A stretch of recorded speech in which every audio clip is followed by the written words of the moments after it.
Oameni buni, anul acesta m-am hotărât să nu mai împing. Este o decizie care am luat-o la începutul anului ca să fiu profi și să fiu cineva și eu în lumea asta. Deci, o să vă arăt tehnica,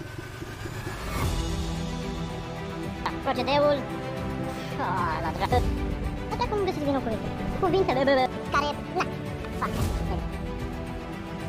O clipă. Dar n-ai băstă cine a făcut asta.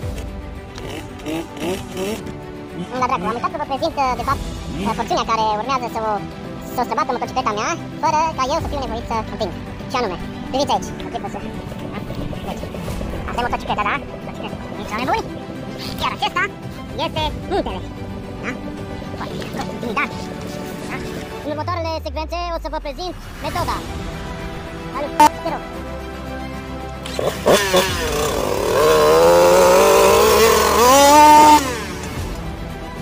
Bravo, bravo, ce mulțumesc. așa se scapă de împins.